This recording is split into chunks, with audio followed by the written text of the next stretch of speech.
Hi hello everyone, good evening to all of you. स्वागत है आपका फिर से जमनी क्लासेस में। तो आज आपका टॉपिक है सब्स्टिट्यूशन मेथड से क्वेश्चन को सॉल्व करेंगे। ठीक है, पिछली वीडियो में हमने एक्सरसाइज 3.1 को कंप्लीट कर चुके हैं।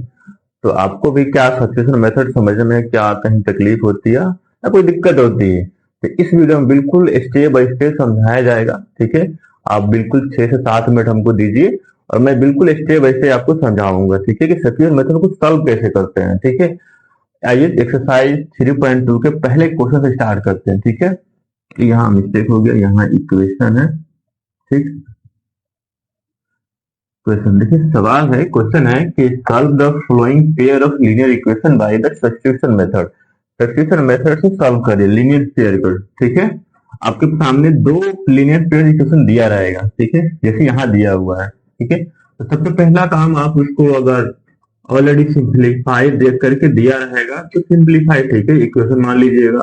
अगर सिंप्लीफाई करके नहीं दिया रहेगा ना तो उसको पहले सिंप्लीफाई कर लीजिएगा और लीनियर इक्वेशन बनाइएगा। ठीक है, तो यहाँ ऑलरेडी सिंप्लीफाई है, तो चलिए स्टार्ट करते हैं। हमने पहले इक्वेशन को फर्स्ट मान लिया और इसको सेकंड मान लिया। ठीक है, अब हम सॉल्व करते हैं। लिखेंगे, आप यहाँ लिख सकते हैं by substitution method, by substitution method. ठीक, क्योंकि सब्स्टिट्यूशन मेथड से सॉल्व कर रहे हैं तो लिख लेना जरूरी है। ठीक है, अब काम क्या रहेगा आपका कि ये इक्वेशन है, ठीक है, फर्स्ट और सेकंड। अब दोनों इक्वेशन के हेल्प से, किसी के भी इक्वेशन के हेल्प से, दोनों में से कोई आप भी इक्वेशन ले, या फर्स्ट ले या सेकंड ले, कोई भी ले सकते हैं। ठीक है, आप ये फ्रीडम है आपकी। तो मैं यहाँ पहले इक्वेशन से ले रहा हूँ। ठीक है, तो मैं यहाँ लिख दूंगा, जिस इक्वेशन का मैं यूज करूंगा उसको लिख दूंगा। ठीक है, मैं लिखूंगा फ्रॉम इक्वेशन 1। मैंने पहले इक्वेशन चला। ठीक है, तो पहले इक्वेशन मैं यहाँ लिखूंगा x plus y equal to आपको हो जाएगा 14। ठीक है, अब देखिए, आप चाहे तो यहाँ x का भी मान निकाल सकते हैं, आप चाहे तो y का भी मान निकाल सकते हैं। ठीक है, मैं चाह रहा हूँ कि x का ही मान निकालूं। ठीक है, तो मैं लिखूंगा और यहाँ x को यही रहने दूंगा। ठीक है, अब क्या करना है कि देखिए y इधर प्लस में है। ठीक है, जब ये इक्वल टू इधर जाता है तो साइन क्या हो जाएगा, माइनस का हो जाएगा। तो 14 माइनस का y, ये जो आया ना, ये वैल्यू जो आया, आप चाहे तो यहाँ y का भी मान निकाल सकते हैं। ठीक है, जैसे आप मान लीजिए y को यही रहने देते तो ये जाके इधर माइनस होता। ठीक है, तो जो ये वैल्यू आता है, जो इक्वेशन ये बनता है, तो इसको हम लोग मान लेते हैं थर्ड। ठीक है, ये इक्वेशन आपको हो जाता है थर्ड। ठीक है, अब नेक्स्ट काम क्या रहता है कि इसी इक्वेशन को, जो आपने निकाला वैल्यू, जो वैल्यू आया, इस इक्वेशन को आप अगले वाले इक्वेशन में पुट करिए। ठीक है, उसके वैल्यू को पुट करिए, यानी तो लिखेंगे कि सब्स्टिट्यूट, यहां लिखा जाता है सब्स्टिट्यूट, क्या लिखते हैं, substitute, substitute the value of x.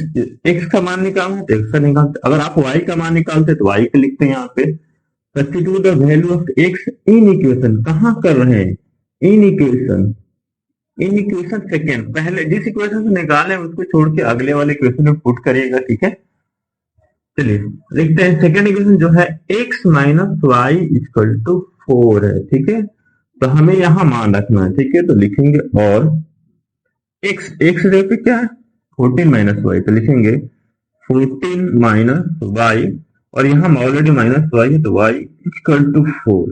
ठीक है, बस यहाँ हो गया।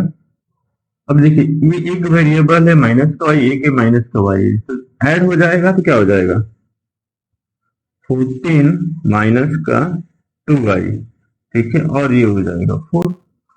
अब देखिए, ये 14 एक नंबर है, तो नंबर को नंबर की तरफ भेजेंगे क्योंकि हमें मान निकालना है। ठीक है, तो हम लोग क्या करेंगे, और -2y इक्वल टू 4, ये 14 इधर प्लस में है, इधर आएगा तो माइनस में हो जाएगा। ठीक है, चलिए इधर कर लेते हैं थोड़ा। अब देखिए, हमारे पास आया क्या था, माइनस का 2y इक्वल टू, अब देखिए एक प्लस है और एक माइनस है, नंबर तो माइनस ही होगा। ठीक है, तो 14 में से 4 जाएगा तो क्या आएगा, 10 आएगा। लेकिन डिपेंड करता है साइन क्या आता है, तो साइन देखिए जो बड़ा रहता है ना, जिस नंबर में बड़ा रहता है तो साइन वही लेके आता है। ठीक है, तो यहाँ निगेटिव है तो क्या आएगा, माइनस का 10 आएगा। ठीक है, और y इक्वल टू क्या हो जाएगा, आप माइनस का 10 और -2 यहाँ ला देंगे, माइनस माइनस कैंसिल और 2 से 5 टाइम में, तो y का मान कितना आ गया 5। ठीक है, देखिए इसमें दो लीनियर पेयर है, दो वेरिएबल्स हैं, एक्स और y, pair of linear equation है, तो यहाँ एक्स और वाई दो मान निकलेंगे। ठीक है, तो y का मान तो हम निकाल लिए। ठीक है, अब y का मान आप किसी भी इक्वेशन में पुट कर लीजिए और आप x का मान गेन कर लीजिए। ठीक है, तो लिखेंगे put y equal to 5 in equation. देखिए मुझे इजी इक्वेशन यही लग रहा है तो मैं डायरेक्ट यही पुट कर दूंगा।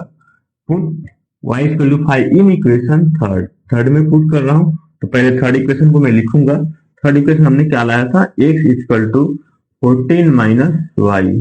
ठीक है, तो x और करके लिखेंगे, x इक्वल टू क्या आ जाएगा 14 और -5, y की जगह क्या आ जाएगा 5।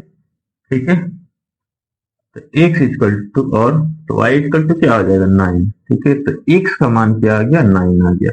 ठीक है, देखिए इस तरह हमने x और y को मान निकाल लिया। ठीक है, इस तरह हमने सब्स्टिट्यूशन मेथड को स्टेप बाय स्टेप समझाया। ठीक है, अगर किसी भी स्टेप में कहीं भी आपको थोड़ा बहुत दिक्कत लगता है तो आप हमें कमेंट करके बताइए, कहीं जहां से आपको समझ में नहीं आता है बिल्कुल नेक्स्ट क्वेश्चन लेकर आपको बिल्कुल समझाएंगे। ठीक है, मिलते हैं नेक्स्ट वीडियो में आपसे, तब तक के लिए आप सभी को बहुत बहुत धन्यवाद। अगर वीडियो अच्छी लगती है तो दोस्तों को जरूर शेयर करिए और चैनल को सब्सक्राइब जरूर करना है। मिलते हैं आपसे नेक्स्ट वीडियो में नेक्स्ट क्वेश्चन के साथ, तब तक के लिए आप सभी को बहुत बहुत धन्यवाद।